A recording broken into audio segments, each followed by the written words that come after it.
perguntas. E esse negócio dos comediantes tem muito a ver com liberdade de expressão, né? Porque... Pois tá sendo repensado tudo isso, porque, obviamente, você não pode ferir ninguém, tá certo, você não pode desrespeitar, isso tá muito certo. É difícil, né? É difícil você não poder desrespeitar as pessoas através da sua fala, né? Porque, às vezes, você pode falar uma coisa que, se você colocar 7 bilhões de pessoas numa sala para ouvir o que você falar, com tudo que você falar vai desrespeitar alguém. Então, você impedir que as pessoas desrespeitem as outras através da fala, é impossível, é impossível. É colocar um filtro muito nada a ver, assim, pra liberdade de expressão, entendeu? Tipo, eu não posso mais ofender alguém. Mas se você falar que não acredita em Deus num culto religioso, você vai ofender muitas pessoas. Mas aí você não pode mais falar que você não acredita em Deus, se for o caso, entendeu? Não, mas a gente tem algumas coisas que elas ofendem demais e é notório, então a gente não pode... Tem que evitar mesmo. Você não vai falar porque ofende demais, então pronto. E isso que está sendo ensinado, eu acho, hoje em dia. Mas você concorda com isso? Concordo. Você acha que tem coisas, assim, que você não pode... Opiniões. Não tô falando de você, porra, ameaçar alguém, mas não, opiniões que que são você extremas. tem. É que assim, a gente está falando do humorista e opiniões extremas, né? Humorista é humorista, opiniões extremas é opinião extrema. O humorista ofender alguém na plateia, ok. Vamos ver até onde ele ofendeu. Opiniões extremas como alguém fazer apologia à pedofilia, por exemplo, você não pode. Fazer uma apologia a bater em mulher. Você não pode fazer apologia a alguns temas que a gente está lutando para o comportamento eliminar isso aí do mundo. Bom, eu tenho com certeza apologia a esses tipos de temas, eu acho repreensível. Mas, ao mesmo tempo, eu acho que numa sociedade democrática, até as coisas mais repreensíveis têm o direito de serem ditas. Se o cara tem uma opinião de bosta, eu prefiro que ele tenha a liberdade de falar do que ele reprima, né? Na minha opinião, eu prefiro saber quem que é esse cara, o que ele pensa e como eu posso entrar em contato com ele para talvez converter a mente dele para um caminho mais produtivo da sociedade. E o outro negócio ruim desse negócio de apologia é que é uma linha tênue, né? Tipo, o que eu falei ali naquele episódio fatídico, muita gente me acusou de apologia à parada, ao nazismo. Mas não foi. De verdade, não foi. Eu não tava falando que o nazismo é legal, entendeu? Sim. Eu tava falando que eu acho que até mesmo o nazista devia ter direito de expressar suas ideias de bosta. Foi isso que eu falei. Isso não é necessariamente apologia. Na verdade, não é apologia. Apologia seria se eu estivesse falando que o nazismo é uma coisa que eu acho da hora ou foda. Coisa que eu não disse. Então, só o fato de ter uma lei que proíbe alguém de falar alguma coisa já faz com que a nossa liberdade, em geral, do grupo, fique bem limitada. Porque você dá você dá na mão do juiz interpretar as falas das pessoas como algo que pode ser dito ou não e da mão do Estado calar quem eles quiserem, né? E eu acho isso perigoso. Eu acho perigoso, não gosto. Tá.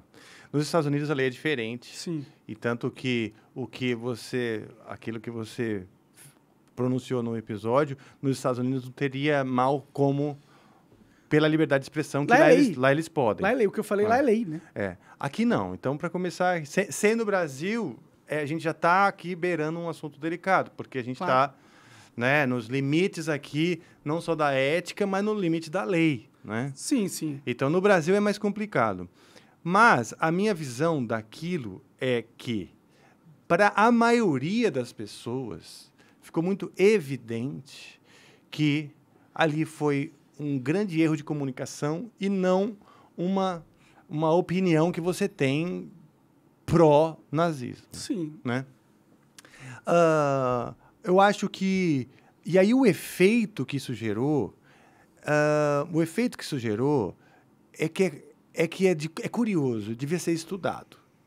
Porque aí virou uma onda, essa coisa da onda de cancelamento. Eu vejo aquilo que aconteceu, eu divido aquele episódio. Todo mundo viveu isso no Brasil. O seu nome, o nome Monark, girou o mundo por conta daquilo, né? E aí eu acho que, assim, pelo menos 5 assuntos foram divididos. Eu vi as pessoas conversando. Primeiro, o nazismo em si, apologia ou não. Depois a gente está falando de a responsabilidade social de um comunicador do porte do Monark. Tem uma responsabilidade social. Depois estamos falando o seguinte, alteradores de consciência numa conversa que é vista por todos. É um outro assunto, né? Aí vem o cancelamento, que é um outro assunto, que foi como o mundo reagiu, o Brasil reagiu àquilo, né? Empresas reagiram àquilo, né? Então, isso já é um outro assunto. E vários desses vão desmembrar aí em quintos, sextos, tá? Sobre o nazismo, né? Sobre o assunto nazismo, no fim das contas, não acho que aquilo gerou, por exemplo, crianças que começaram a achar bonito o nazismo. Pelo contrário, foi uma onda de reeducação sobre o assunto.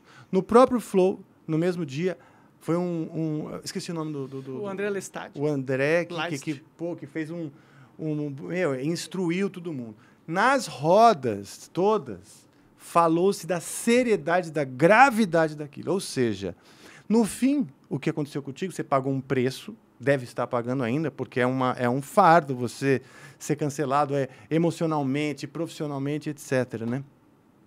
Está pagando um preço que, no fim, o episódio, ele trouxe mais instrução e benefício para o tema, no seguinte sentido de dizer, olha, isso não pode ser falado. O que não pode ser falado exatamente? O nazismo, você não pode, por exemplo, levantar uma ideia, como você levantou, a respeito de um possível partido. Isso não pode. Pela lei pode, né? Porque mudanças na lei é legítimo, né? Tipo, não que eu deseje um partido nazista, eu quero que se foda. Mas eu discutir sobre a lei, sobre o que deveria ser permitido ou não, deveria ser legítimo de se levantar, na minha opinião, pelo menos. Eu entendi. Aí vem a questão da responsabilidade. A responsabilidade de um comunicador. De um comunicador. Um cara do seu porte, você tem essa opinião. Essa opinião, da maneira que ela impacta nas pessoas, eu entendo o que você está falando, pela tua lógica. Né? Você está na sua casa e elocubrando a sua própria lógica.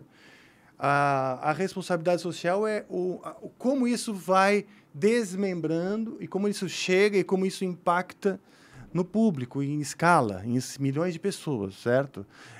E aí é a preocupação das pessoas. Essa preocupação eu endosso. Eu acho que a gente, como comunicador, tem que entender que existe uma responsabilidade muito grande. Então, a pessoa anônima tem mais liberdades de falar o que pensa do que um comunicador. Claro! Por quê? Porque muitas pessoas vão ver. E porque pode ser muito... Exato. Mas não é o trabalho do comunicador, justamente por ele ter esse poder, dele poder falar o que pensa e fazer com que a sociedade tenha essa liberdade também? Olha, eu acho que o seu trabalho, por isso que eu te admiro, é ter essa liberdade.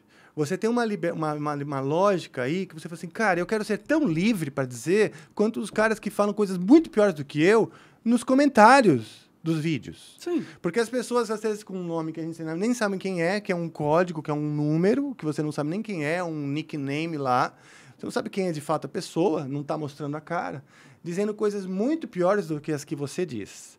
E talvez você se sinta um pouco injustiçado, vamos dizer, de não ter essa mesma liberdade, porque hoje você é uma figura pública, muito mais, a sua palavra influencia as pessoas, e talvez seja até um senso assim, de injustiça.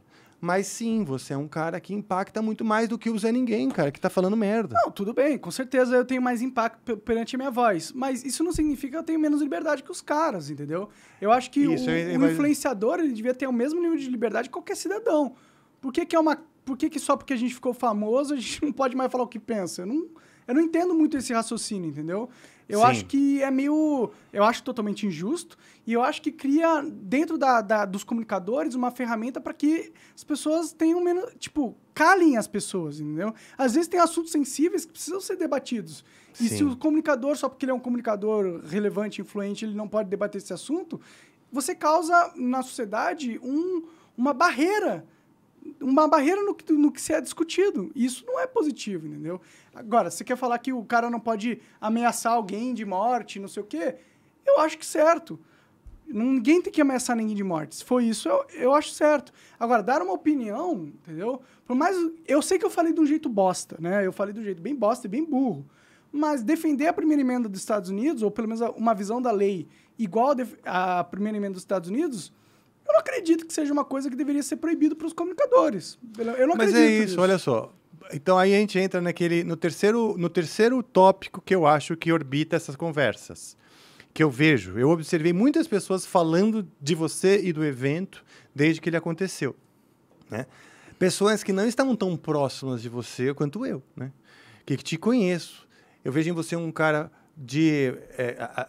eu acho que as suas motivações, elas são muito legítimas e muito puras. Às vezes até demais. Às vezes até demais mesmo. Já te chamei de anjo, de anjo Gabriel, de verdade. Não estava zoando com a tua cara. Vejo essa pureza e nessa pureza, às vezes, você se estrepa. Entendeu? O terceiro tópico seria os alteradores de consciência. Você acabou de dizer que falou de um jeito bosta. Então, esse jeito bosta que é o ponto. Se você não fala de um jeito bosta, por exemplo, aquela numa conversa legítima, tínhamos 4 pessoas na conversa, dispondo ali cada um suas ideias, e ideias, às vezes, até contrárias, que você insistiu, e que talvez da maneira que foi indo, a coisa virou o que ficou. Aquela mesma conversa poderia ter acontecido sem maiores danos colaterais como aconteceu. Sim, se não fosse os autores palavras de uma maneira escolhendo melhor, as palavras de maneira certa, Sim. Tem a responsabilidade social. Essa má escolha veio pelos alteradores de consciência, etc. Que a gente, e aquilo foi uma lição para mim. Eu também sou um apresentador de muito menos exposição que você, também sou um artista e tal. E falei assim, meu Deus, a gente não pode falar qualquer coisa. Olha só como que é. Por quê? Porque você, além dos seus ideais, você também está definindo o quê? Sua casa, a família, o pão na mesa para a família. Então, se é para manter o pão na mesa, eu tenho que parar de falar tais coisas, tá bom, vou parar de falar. Mas sabe qual que é o problema dessa lógica? O problema é que se entrar um Estado autoritário, essa lógica ela vai sempre chegar. Tipo, se de repente passar uma lei que você não pode mais falar sobre a cor verde. Virou proibido você falar sobre a cor verde. Nessa lógica, você vai falar, não vou falar mais sobre a cor verde. Porque é lei, né? Os caras passaram a lei, se eu falar sobre a cor verde, o meu pão vai ser posto em risco. Mas, ao mesmo tempo, quando isso acontece, você está deixando que a sua liberdade seja tomada de você. O Estado tomou a sua liberdade de você se expressar de você. Sim. Sim, você tem razão. Eu acho que a gente tem que batalhar, sim, pela liberdade, e eu entendo que essa é a tua bandeira, né? E eu já usei a palavra o verde para simbolizar, por exemplo, a natureza. E a importância de cuidar disso. E eu fui cancelado por aqueles que imediatamente falaram, me colocaram na caixinha de esquerdista extremo. Só porque eu falei o verde. O verde querendo significar a natureza e tal, né? E é uma bandeira minha, o verde. Né? E isso é sensível. Então, o que acontece? Não é só o governo, não é só a instituição, não é a grande conspiração que eu nem consegui, nem acho que exista. Eu acho que são as próprias pessoas, que elas estão muito fechadas, cada uma em suas bolhas, com dificuldade de serem empáticas às opiniões do outro. Então, a gente tem que tomar esse cuidado como se você tivesse que atravessar um rio com jacarés. Você tem que atravessar um rio com jacarés, tem jacarés, tem que ter um cuidado, acabou, senão você vai morrer. É autoproteção. Eu entendo. Você pode chegar e falar assim, porque como esses jacarés, na verdade, é uma metáfora para conceitos e ideias que não são, né? Então, e você tem essa liberdade, e eu acho honrado, porque pode ser que em outro tempo, daqui a algum tempo, ou um tempo atrás, ou daqui a alguns anos, tudo isso que você está falando seja óbvio para todos, porque a gente entrou numa espécie de consenso utópico hoje em dia, né? Não é tão utópico, acontece nos Estados Unidos, né? Não é tão utópico. Por exemplo, os Estados Unidos também é super polarizado. Eu tô falando dessa coisa Mas lá você pode falar sobre verde, né?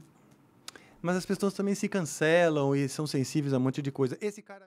Você acaba de assistir um corte do Monark Talks. Agradeço demais, mas se você quiser ver o vídeo na íntegra e acompanhar ao vivo todas as transmissões, você tem que ir lá no rumble.com/monark para não perder nada. Segue a gente lá.